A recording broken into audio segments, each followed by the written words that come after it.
For some, the road to Columbus ends tonight. See who rolled on and who went home.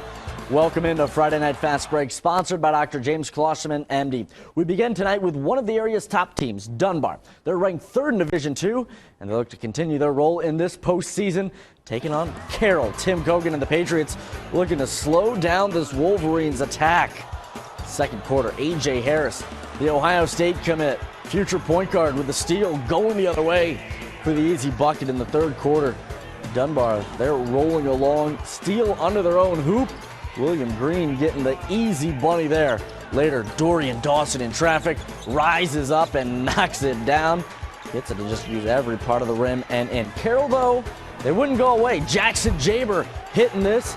And then a scary moment for Dunbar as A.J. Harris goes down with an apparent ankle injury. He wouldn't play the rest of the game. His status going forward is unknown. But that's when Jordan Smith and the rest of the Dunbar team stepped up in a big way, getting that bucket there. But again, David Ivey and the Patriots, they're within 9. But like I said, Smith and Terrence Landers, they got the job done in the fourth quarter. As Dunbar gets the win, they're cutting down the nets with a 68-47 win. Well, that's the thing about Dunbar's program. We all have other underclassmen that can come in and step up whenever somebody happens to get hurt, happens to get an injury or something like that. So that's one thing. That's one big thing we have. We have bench depth, which will end up helping us out just like it did tonight. Well, this is my 4th year with Dunbar winning district. So, I mean, it's a tradition going on here. We have to win district every single year, ultimately go to state and win that. Now the question is, would Dunbar and meet Thurgood Marshall for a third time this season? The Wolverines already won 2, but first things first, Darnell Hoskins and the Cougars have to take care of business against Wyoming. While senior Rayshawn Martin came out, scored the first 4 points of the game for Thurgood. He was on our high school hoop spotlight this season, and he was feeling it. Davion Ash, second quarter, hitting the big one. He knew that was going in the whole way. Later, Tremaine Hawkins underneath, gets it to go. In the third quarter, though, Thurgood still hadn't pulled away. Many expected the Cougars to run away with this one. Landon Brazil, the little hook shot, it goes in. Darnell Hoskins, the younger Darnell Hoskins, getting that one to go. And then in a close game, Rayshawn Martin taken over. Drives to the rack, gets it to go. And now he only had 14 points, but all coming at a critical time right here. Then he would get a steal, goes to the basket. Thurgood Marshall gets a little bit of breathing room at the end, and they win 49-37.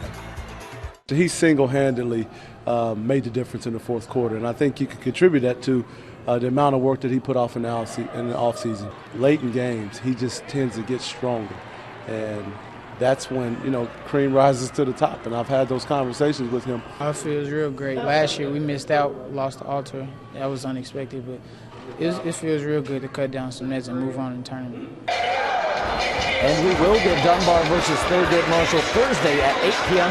at Trent Arena. If you want to go to that one, get your tickets now. That will be an absolutely packed house. Well, the late game over at UD Arena, it was Bell Fountain, the Chieftains, taking on Taft. First quarter, A.J. Gorham taking it coast to coast. Count it plus the foul, but Taft coming back the other way. Kenny Kaufman hitting the 3 from the corner. Back to the Chieftains. Tristan Tillman answering with a trifecta of his own.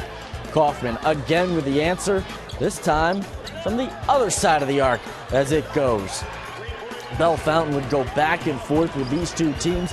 Out in transition, Caleb Mitchell bowling his way to the basket. Getting 2, no harm, no foul right there, I guess. Kaufman again, the 3 in this early contest that was very tight. Then how about Daniel Boyd? What an awesome name. Daniel Boyd driving, finishes. It was dead even early on, but Taft pulled away in the fourth quarter to win it 57-44. Marion Local, they were hunting for their first district title since 2004. Tonight they face Arlington.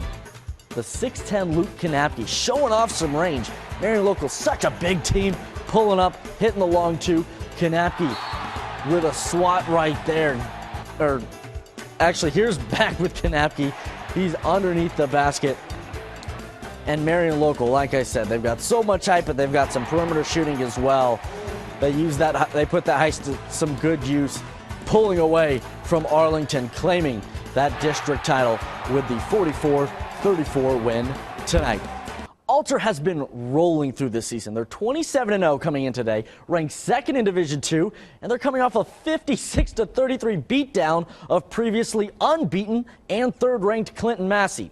Well, the question is, how would 7th-ranked Kenton Ridge fare against these unbeaten Knights? In the first quarter, Emma Bachrath with the outside jumper. Alter, though, only led by 2 at the end of 1. In the second, Jamari McDavid lays it up and in. Kenton Ridge hanging around.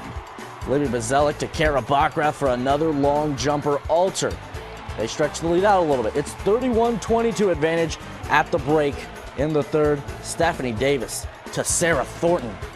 Gets the 3. Ridge within 6. Bailey Bennett. Pass right through to Maddie Bazelic. Stripped. It goes right to Kara Bachrath. Beaten the third quarter buzzer. Alter, they led 50-36 at the end of 3. And in the fourth, Haley Combs knocking down the long range J. Alter, your winner, 65-48. Just to get to this game I think is always an honor. It's really hard to come out of the Southwest District. A lot of really good teams every single year. So for us to get to this game again, I thought was very special. We've said all along how special this team is, and we know that anytime someone else can step up, and we trust each other 100%, and know that if someone else is in trouble or their shots off that game, that we can trust that other person and they can come in and do just what we did and help us in the game. Well, Alter will meet Toledo Rogers Thursday at 1 p.m. in the state semifinals. They just seem to get more and more impressive.